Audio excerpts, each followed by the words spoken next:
කාවත්ත කොටකෙතන ප්‍රදේශයේදී යැව්ලියම සිට අතුරුදන් වූ කාන්තාවගේ මෘතදේහය අද පස්වරුවේ සොයා ගැනුණා. එයගේ නිවසට යාබද පිහිටි ඇලක තිබියදී. දවසේ පුවත. රත්නපුර කහවත්ත කොටකෙතන ප්‍රදේශයේ පදිංචි 39 හැවිරිදි එච් චන්ද්‍රානි ස්වර්ණලතා නැමැති මෙම තිදරුමව අතුරුදන්ව තිබුණේ යාළුවම සිටයි. ඇය සිය 12 හැවිරිදි පුත්‍රයා සමග පෙරේදා රාත්‍රියේ නිවසේ සිට ඇති අතර සැමියා ඒ ආසන්නයේ අවමංගල උත්සවයකට සහභාගී වී ආපසු නිවසට පැමිණ ඇති යාළුවම දෙකට පමණ. නිවසට පැමිණ සිය බිරිඳ පිළිබඳ විපරම් කළ ඔහුට දැකීමට හැකි වූයේ ඇය නිදා සිටි කාමරයේ සහ නිවස පුරා ලේ පැල්ලම් කිහිපයක්. පසුව සිය බිරිඳ අතුරුදන්ව ඇති බව දැනගත් ඔහු ඒ සම්බන්ධයෙන් කහවත්ත පොලිසියට පැමිණිල්ලක් කර තිබෙනවා. ඒ අනුව අදාළ කාන්තාව සෙවීමේ මෙහෙයුම් සඳහා ඊයේ දිනේ පුරා විශේෂ කාර්ය බළකාය පොලිසිය සහ ප්‍රදේශවාසීන් එක්ව කටයුතු කළත් කිසිදු හොඩුවාවක් සොයා ගැනීමට හැකි වූයේ නැහැ. පොලිසිය පැවසුවේ නිවස ආසන්නයේ පිහිටි භූමිය කැලෑබද ප්‍රදේශයක් වීම හේතුවෙන් සෝදිසි මෙහෙයුම් වලට බාධා එල්ල වූ බවයි. පසුව සෝදිසි මෙහෙයුම් පුරුල් කරමින් අද දිනේදී නාවික හමුදාවද කැඳවා පරීක්ෂණ කටයුතු ආරම්භ කළේ කාන්තාව පිළිබඳ කිසියම් වූ හොඩුවාවක් ලබා ගැනීමේ අරමුණින්. ඒ අනුව නිවස ආශ්‍රිත ප්‍රදේශයේ පිහිටි ලිං ඇලමාර්ග පීරමින් ඔවුන් අතුරුදන් වූ කාන්තාව සොයා මෙහෙයුම් සිදු කරනු ලැබුවා.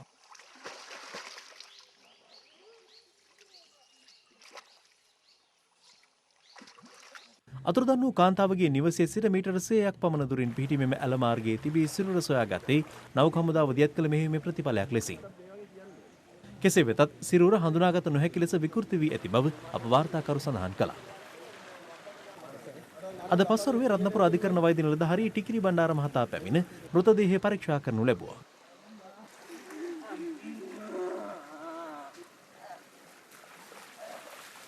පැල්මඩුල්ල වැඩ බලන මහේස්ත්‍රාත්වරයා පැමිණ සිද්ධියට අදාළ මහේස්ත්‍රාත් පරීක්ෂණයද අද පස්වරුවේ සිදු කළා.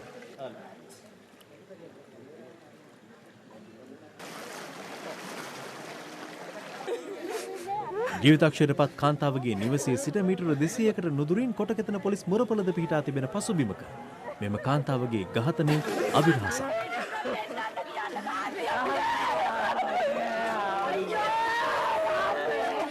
අද දින දහවල් 2ට පමණ එම මෘත ශරීරය සොයා ගැනීමට හැකි වුණා. එම මෘත ශරීරය සොයා ගනු ලැබුවේ කොටකෙතන ඇලේ ගසක මුල් අතර සිරවී තිබියදී මෘත ශරීරය සොයා ගන්නා විට මෘත ශරීරයේ ඇඳුම් කිසිවක් තිබුණේ නැහැ. එම මරණය සම්බන්ධයෙන් විමර්ශන කටයුතු කහවත්ත පොලිස් ස්ථානයට අමතරව කොළඹ අපරාධ කොට්ටාශය වෙත බාර දී තිබෙනවා. කොළඹ අපරාධ කොට්ටාශයේ නිලධාරීන් කණ්ඩායමක්ද මේ වන විට එම ප්‍රදේශයට ගොස් සිටිනවා. මේ අතර අදාළ කාන්තාවගේ සිරුර අද පස්වරුවේ රත්නපුර මහරෝහල වෙත රැගෙන එනු ලැබුවේ පශ්චාත් මරණ පරීක්ෂණය සඳහායි. සිද්ධිය පිළිබඳව නවතම තොරතුරු දැනගැනීම සඳහා දැන් ලයිව් ව්‍යූ තාක්ෂණය ඔස්සේ සජීවීව සම්බන්ධ කරගන්නවා අප මාණ්ඩලික වාර්තාකරු සඳුන් ආරෝෂ ප්‍රනාන්දු. සඳුන් අපි දැනගන්නට කැමති ওই ස්ථානයේ අලුත්ම තත්ත්වය කොහොමද කියලා.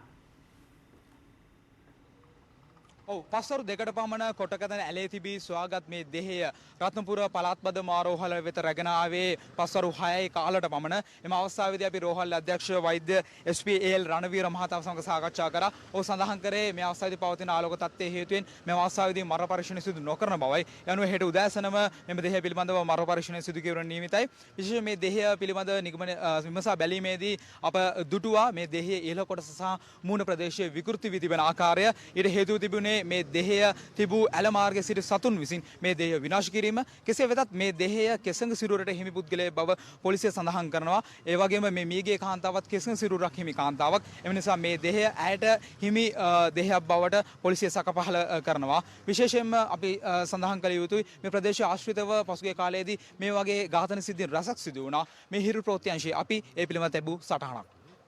කහවත්ත කොටකෙතන ප්‍රදේශයෙන් පසුගිය කාල සීමාව තුළ ඝාතන සිද්ධීන් 17ක් වාර්තා වුණා. ඒ හේතුවෙන් ප්‍රදේශීය ආරක්ෂාව තර කිරීමේ පියවරක් ලෙස විශේෂ කාර්ය බළකා කඳවුරක් සහ පොලිස් මුරපලක්ද ස්ථාපිත කෙරුණා. 3825 දිනකකින් සැදුම්ලත් කොටකෙතන ග්‍රාමයේ ජනගහනයෙන් මීට පෙර ඝාතනය වූ කාන්තාවන් 13 දෙනෙකුම වයස අවුරුදු 60 ඉක්ම වූවන්. මේ ඝාතන සියල්ල සිදුවන්නේ නිශ්චිත භූමි ප්‍රදේශයක් කේන්ද්‍ර කර ගනිමින්.